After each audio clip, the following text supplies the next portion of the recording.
What's gonna make the season 4? Again, we got a little roadmap, nothing crazy. I'm gonna explain more in depth though. It's my sister Daniela, teaching a little bit. So, yeah, bro. Alright, so let's get into this.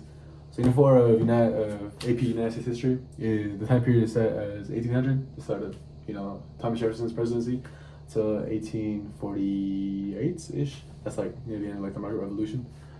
But up until now, obviously, we just got out of the New Republic. We're recognized as a country, and this entire like first part of the 19th century is us becoming our own and creating our own like American identity.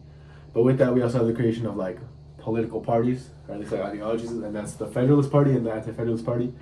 When Anti-Federalists think of like strong, just nationwide sort of government together, whereas Anti-Federalists is just against it. Think of more like power more given towards the states, right?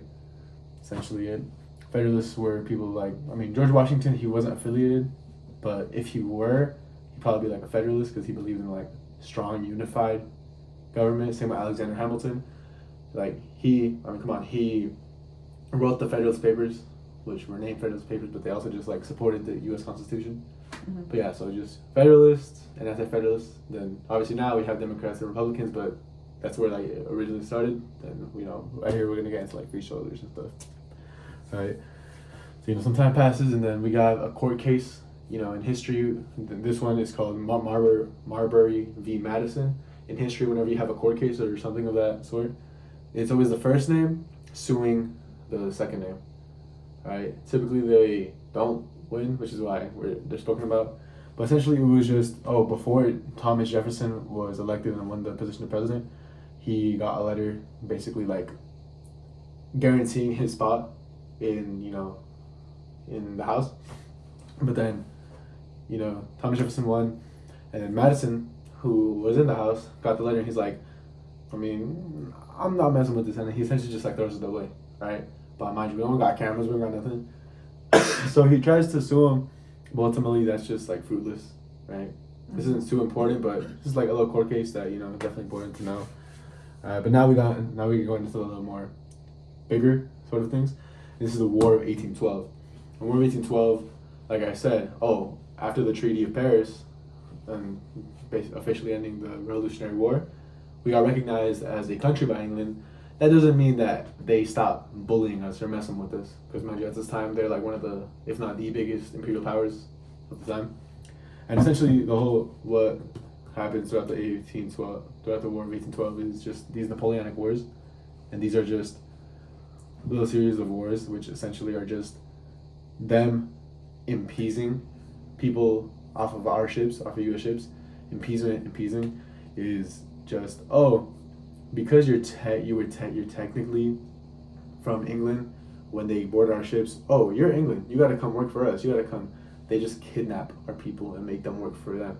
But obviously we're like, that's not cool. So what do we do? What does Thomas Jefferson do? Let's see. He does the Embargo Act, right? And the Embargo Act was, you ever have like those kids, or this is an example he uses is, you're in a class, there's like a group of like 3 kids that annoy the teacher, but then the whole class gets in trouble. That's what the Embargo Act was. Although it was France and England, impeasing people off of the U.S. ships, us, the U.S., we punish the whole world by cutting off all foreign trade. We can't accept, we can't give anything to anybody. Why? Because of them, right? But that leads to the Non-Intercourse Act, and we realize our wrongdoings, because we're like, it's not right that we're punishing everyone when it's just them. So now the Non-Intercourse Act is the exact same thing, but this time, alright, we're only gonna stop it with France and England. Everyone else, y'all are we can trade with you. That's what it was. Okay? So it was just to teach them a lesson? Yeah. Yeah, it was just because, they were the ones impeasing us. It wasn't logical for us to, abruptly stop all foreign trade. So now the non-intercourse one, which is one that followed the embargo one, just cut it off with those two. How long between that did it take for us to let's just teach them a lesson? It was within 2-ish years. It was within the same presidency. Oh, okay. So in the moment, probably a while, but throughout like the whole course of history, not too long. I kind of skipped over this, but it's like really important. Like a little before that, almost immediately after Thomas Jefferson won his presidency, the Louisiana Purchase, right? He just bought that whole like the biggest chunk of like what now we know as like, you think of like the Great Plains Coastal area, I'm sure you know. He just bought it for like, shoot, I don't know, like $5-10 million, and that just got getting into a lot of land. That's really important. That's the whole reason why you should know Louisiana Purchase. It gets into a lot of land. And then you got like Lewis and Clark, which he hired people to make a map to discover that, not discover, but just explore that land. Had to get that. So Embargo Act, Non-Recourse Act, moving forward to Hartford Convention, and essentially it was just a bunch of Federalists. Wait. Okay, yeah, I remember this. Okay.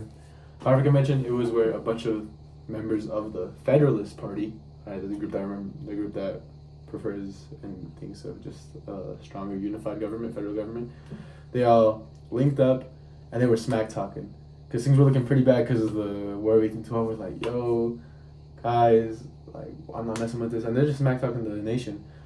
And obviously today, if something happens, we'll see it on the news. We have cell phones, messages, whatever. Heck, even letters. But back then, if you wanted to write to someone in another state, let alone, it'd probably take like a couple weeks, let alone another country, give it a couple months. Especially across the sea. Come on. Mm-hmm. So what happened here, they were smack talking people at the Hartford Convention, their own country actually. And they were, because of how bad things were looking, they were threatening to they were threatening to secede from the nation. Just like, hey, we're out, we're gonna go start our own thing. But little to their knowledge, the Battle of New Orleans, it was happening, and it was just another battle that was happening more south. Mm-hmm. And we actually ended up winning that one. We were just us up against, again this was like part of the series of the Napoleonic Wars. And we ended up like winning that one. I remember this was with Hamilton. It's not relevant though. But we ended up winning it. All you gotta know. And we get that victory, but the people at the Hartford Convention don't know that we won. Not the Hartford Convention, I'm sorry. The Battle of New Orleans. That victory is what ended the War of 1812. So they don't know that we won it, but they're smack talking us. And then by the time that they get it, they're like, oh shoot, we just spoke all this smack on our own country and threatening to leave. So now we look like idiots. We look like traitors, right? And I believe this ultimately leads to the era of good feelings. Thank you, James Monroe. Yeah. Okay, so this ultimately leads to the disbanding of the Federalist Party, because they're seen like it's like corrupt. They're kind of like they're traitors, right? Because they just got humbled. So they don't succeed, but that one just get out of your mind now. And now we're in the era of good feelings, where only the Anti-Federalist Party exists, and era of good feelings because there's no political tension anymore, right? I'm sure there was definitely, obviously, you still gotta understand, history is a lot of generalizations, but there was still like slavery going on, regional tensions north and south. But when it comes to political rivalries, not too much is happening. Why? Because there's no more anti or federalists. It's just anti-federalists. Right? It's just one political party. I don't know about the very good feelings. Then moving forward into 1816, this is when James Monroe becomes president, right? And with that comes the Monroe Doctrine and the Mississippi Compromise. I'm sorry, not the Mississippi, the Missouri Compromise. The Monroe Doctrine, this is not similar, but it's equally important as George Washington's farewell address. The Monroe Doctrine was him just stating, answering in the form of a letter, hey, Europe, this side of the world is for you guys. Y'all chill there. Okay, this new world, right, like what we now know as North and South, Central America, this is our part. So y'all can chill over there. We'll chill over here. That's all the Monroe Doctrine was, right? And then the Missouri Compromise, it was, mind you, at this point, obviously, the North and South, we have more slaves, cotton fields, plantations. North, we still have slaves, but nowhere near as many as the South. So we have those regional tensions. We have the Three-Fifths Compromise. Okay, so we have free states, slave states, and with the Missouri Compromise, the problem was that we didn't know whether or not to admit Missouri as a free or a South state because it would cause an imbalance in the Senate, right? Because nowadays, we get 2 Senates per state. Well, yeah, we did, still do. So if we were to add an extra slave state, they would get 2 extra Senates in their power, which would cause an imbalance. Vice versa, flip it, we get 2 extra Senates in the northern states, an imbalance. And again, this is unit 4, and this is the unit before the Civil War, so gotta keep that in mind. Regional tensions. Yeah, but ultimately, that was the problem, but how we compromised it through Henry Clay. Henry Clay is this political figure. Think of him as like a second Hamilton. He was very innovative when it comes to his ideas in the National Bank. He was a Federalist, and a lot of times he comes in clutch with the Missouri Compromise, the Great Compromise, the Compromise of 1850. I'm pretty sure those might be the same thing, but think of it. He has a nickname in history as the Great Compromiser, so he just helps a lot with like de-escalating and compromising things, right? So Missouri Compromise. So instead of adding just Missouri, he adds Missouri as a free state. No, he adds Missouri as a slave state, and then Maine as a free state, so we can keep the balance. That way, there's no, differential things happening there when it comes to political things and when it comes to just racial identity, right? So you said that Maine was added as a free state, so Maine wasn't known as anything at that time? Yeah, because they just added that unknown territory as Maine, and then they recognized it, and to make it sufficient with the imbalance, they made it a free state. Okay. I could be wrong with the free or slave, but I have it written down. Yeah, Missouri was added as a slave, Maine was free. Right, that just to maintain order and everything. But that's what was done to keep it balanced between.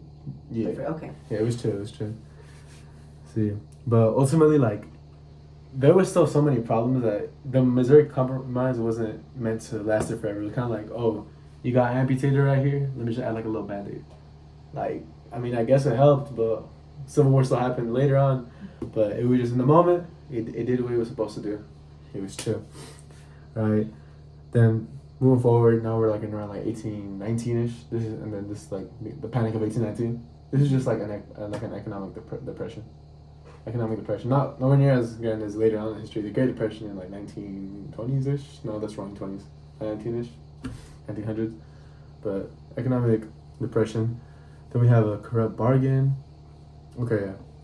Then we have the corrupt bargain of 1824.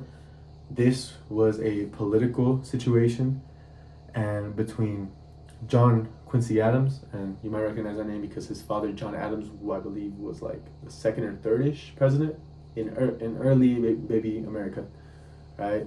His son John Quincy Adams, he's running for president, and him and his opponent they get the same amount of electoral votes. So the House, or I think it was the Senate, which Henry Clay is a part of, or was a part of, and basically he's hey, you got similar votes. I'll make you president if you make me your vice president. This was Henry? Henry Clay. Okay. Henry Clay, right? And the reason why he wanted to be vice president, because ultimately, he wants to be president. He never ends up being president in history, though. But many times you see people who are vice president become president, right? So of course he does that. That was a corrupt bargain, though, right? And ultimately, who gets president? John Quincy Adams, right? People speculated, but it's highly pushed and confirmed. I shouldn't say confirmed, but speculated, and that's what it's called. That's what the corrupt bargain is. That's what it was. Mm-hmm. Right, and then no, it wasn't John Quincy Adams, and then we get into Andrew Jackson, and he gets popularity. No, it was Andrew Jackson and John Quincy Adams. They were the opponents, and not John Quincy Adams. I apologize. Andrew Jackson, with him, he gained popularity because he basically came from nothing. Unlike George Washington, where naturally he was tall, he was a natural leader. Not to say that Andrew Jackson wasn't, but he was given the name the self-made man because he came from necessarily nothing, mm-hmm. and he was respectable, and a lot of people liked him. Okay, this is where he didn't become president until around the same time, if not later. But just important to know because it's Andrew Jackson. I think he's on the what's the $20 bill? Yeah. Don't fact check me though. Okay, then we need moving forward. Let's see. Oh yeah, and then during Andrew Jackson's term, we also gotta take into account early America. It's not the America that we know today, and even the small amount of land, there was still like Indians, Native Americans in that land, so they were like beefing. But what we wanted to do, we wanted to remove them, because this is our land from our perspective, right? So what do? We do the Indian Removal Act, where, like the name implies, we just remove natives, right? Many times with violence, with force, right? Because mind you, Native Americans, when other people are coming to the land, they're like, oh, okay, we'll let you take our land. No, they're gonna like put up a fight. So of course, violence was definitely associated with any sort of thing. That was again why the French and Indian War happened, why Pontiac's Rebellion happened, right? And that can also be associated with the Trail of Tears. Because of the Indian Removal Act, the trail that would take from Georgia to Oklahoma, that was called the Trail of Tears, because from their cultural aspect, like, come on, like, that's super messed up, right? Okay, and then going along, you have the Second Great Awakening. We had a Great Awakening back a while ago, but whereas like the Enlightenment was just thinking about like also thinking like more like critically, and then you have like the Great Awakening. The Great Awakening was more religious. The Second Great Awakening was a combination of both critical and religious thinking, and putting them into one, and that can be seen through transcendentalism, temperance, and not abolitionism. It was abolitionism. The easiest one for me to understand is temperance. That's just, no alcohol. We don't drink alcohol. Temperance. That's it. Okay? Transcendentalism is the belief that the closest that you can ever be to the divine, to God, to the Lord, is in nature. And this can be seen through like writers, like this one dude I read about him because of homework, Henry Theo David.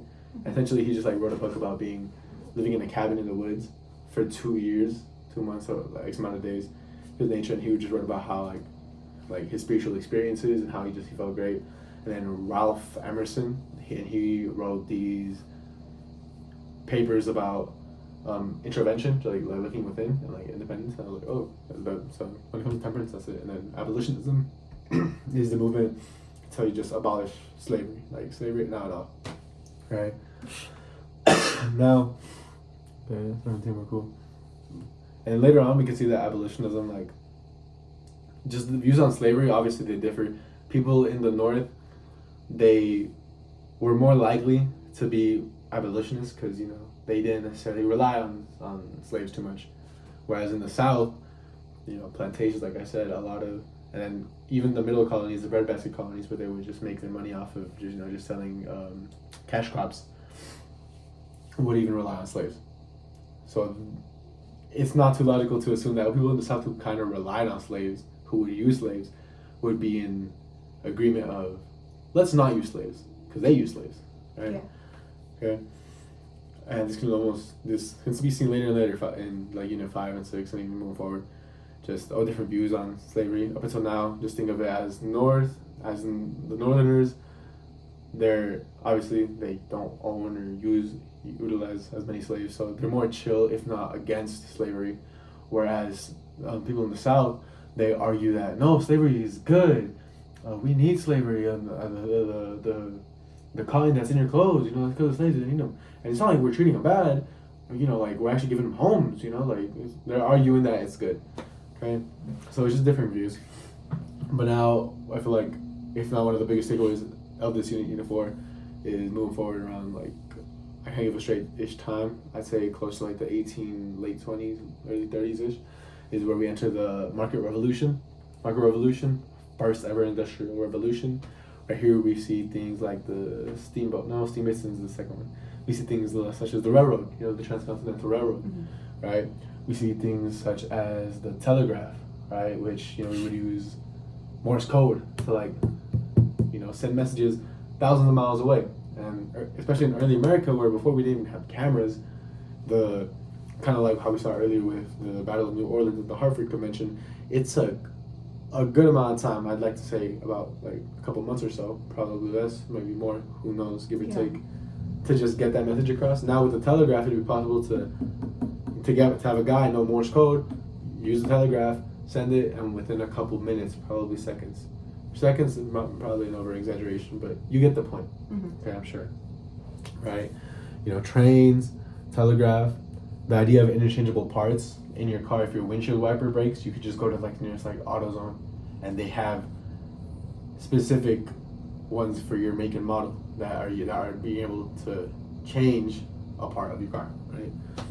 And then a historical figure when it comes to this micro revolution is Eli Whitney, and he was this European dude that came to the New World, but he kind of like saw like the innovation that they were making there, which is the cotton gin. He's like, okay, bet. He comes over here to the New World and he applies that same knowledge here, and he makes the cotton gin. Whereas, you know, before, a lot of times seen with African slaves, when it comes to, you know, cotton picking, you know, it's tedious. You have like the spikes surrounding the cotton. You have to like pick that out because you wouldn't want to get poked in your clothes.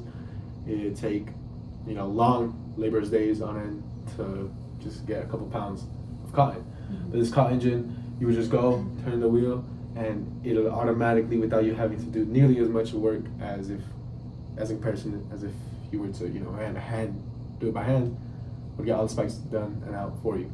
So with this first market revolution and industrial revolution, we see just the creation of things. And then we see the modifications and, you know, things built upon them later on. But great things happening. Is it similar to like technology, kind of? Absolutely, yeah. Like even just with like that telegraph, like I could even consider the first cell phone of the time. Right, it was dope. And with the micro revolution, we started to get more shifted towards factory jobs and more getting paid for wages. But prior to this, right, we would still get paid in a different way. We would trade. If you wanted to make a living, it wasn't as common to get, you know, like a 9 to 5. If your family was like a shoemaker, like shoemakers, you would only real path for you was become a shoemaker and sell that. Whereas now factory jobs, you know, with factories and with, you know, labor's tasks come job opportunities meaning money, meaning ultimately boosting the economy. But I'm sure you've heard and that you're aware of these factory jobs. A lot of assembly line doesn't come until later, but they were simple tasks but long hours. So because you were doing simple and not laborious things, they would be able to pay you, you know, insufficient amounts, right? Conditions were crazy. People would go and they would die because of unsanitary work conditions, unsafe work conditions, hazardous work conditions. And right here, I'm not sure how to pronounce it, the towel mills, it were these homes mostly designed or pivoted towards women to work near the factory. So as soon as they wake up, boom, I'm not sure if they even had breakfast, but then it was located right next to the factories. They would go and work their like 12, 11-hour shift, come back, rinse and repeat, right? So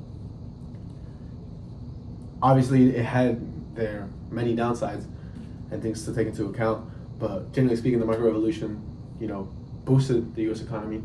You know, we saw innovations when it comes to transportation and communication with the telegraph and the train.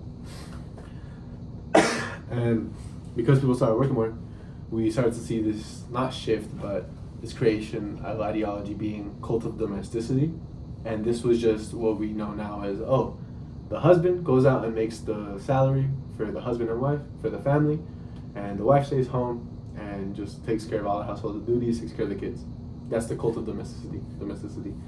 And, you know, obviously today, in this economy, it's a lot more common for, you know, both parents or, you know, both sources of income to go out, work jobs. But even back in the day, this was a privilege, right? It wasn't, even then, it wasn't uncommon for the husband and the wife to be out working, right? But that's just a good vocabulary to keep in mind.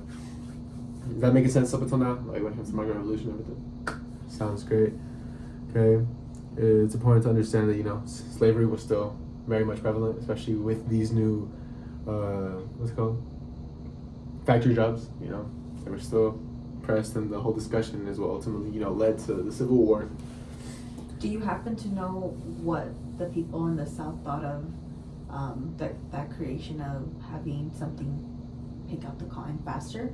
And having people, were they against it, or were they still on foot with, we're gonna keep the people here and doing those jobs? Oh yeah, for sure they were 100% on board, right? Now they had this amount of slaves to go and handpick it, and they would still get a lot. Come on, cotton and tobacco were the main sources of materials when it comes to that. But now they had this many, but they only really needed one person, one slave, to work these things. Then imagine how much more cotton they would make. So they were definitely for it. But again, when it comes to the slaves and just Africans in general, they would do more of the outdoorsy, not blue collar, but sort of yard work, labor tasks, if it's easier to think of it that way. And then more you would see more white men see it. And when I say white, obviously white doesn't automatically mean rich. There were a lot of poor white dudes. I believe around this time, not all white dudes had the right to vote. Only those rich elites, right? But in short, to answer your question, they were in favor of it. These things because ultimately it made them more money. Mm-hmm. Yeah, that's true. And moving forward, we have. Oh yeah, these were slaves. They're not slaves, but Africans. We have Frederick Douglass, and he was an escaped slave, and he promoted abolitionism in a peaceful way, not through papers. But then you have Nat Turner, and again he was an escaped slave, but he led rebellions, and he would promote abolitionism through violence. But in one of his rebellions, he killed a good amount of white people, probably around 60 or so, maybe maybe even 6. But it was only a handful of slaves in that region that led the rebellion and killed those people. But again, the group of kids gets the whole class in trouble, and not only did they probably get killed, I believe they did, but all the remaining slaves in there. Do you think that the enforcers surrounding that area were lenient on them afterwards? No, they were heavily strict on them and even punished them for something that they probably weren't even aware of, right? Mm-hmm. So it's just crazy. David Walker, David Walker was another slave, but he was a free slave, and he promoted with violence and in a peaceful manner, and the peaceful one being just through papers, right? Abolitionism. Then, leading in and the closing statement for this unit, moving into Unit 5, which ultimately leads to the Civil War, is to really exemplify the Missouri Compromise, because yeah. So like I said earlier, the Missouri Compromise, Missouri was added as a slave state, as a free. So yeah, that balanced it. But they didn't. The North, because of the compromise, didn't like that the idea of slavery and that slavery was expanding in general through Missouri because it was a slave state. Mm-hmm. And it kind of strengthened the South supporters and it angered the South because, if this ultimately comes to an end, it's going to be because of the government. We're not being equally represented here. Because, they're telling us what we should do. Sort of thing. Even though they're their country, they're telling us what to do. We don't fully mess with that. But, right now, technically because of compromise, our balanced powers are equal, so we're okay with that. Okay? Then just, I don't know, here the 3630 line was essentially just the line that I'm saying. Imagine your picture of America, Florida and everything. 3630 line was just the line that runs roughly about the middle, stating that, any states above this are legally free states. Any states below it are legally slave states. That was it. But again, you realize, in closing here, it's simply, the main thing that you should take away from this unit is Americans building their American identity, when it comes for them standing up and winning up against the War of 1812, right? Because, appeasement from England and France, we were your English subjects, but now we're doing things our own way, okay? Technological and, transportation advancements, market revolution, the railroad, the train, and the telegraph. And finally, just the regional and the regional tension that's emerging between the North and the South through the Missouri Compromise, because it worked there, but it was just a band-aid for what is growing into a big wound that ultimately leads to the Civil War. That was the unit in essence. Do you have any questions or anything that didn't make sense? You don't have to say yes. You already said your two, but like anything that I said that maybe stood out or that I didn't fully explain to your understanding. No, I understand it. You should. All right. We know that's about 30 minutes. Let me know, bro. Peace out.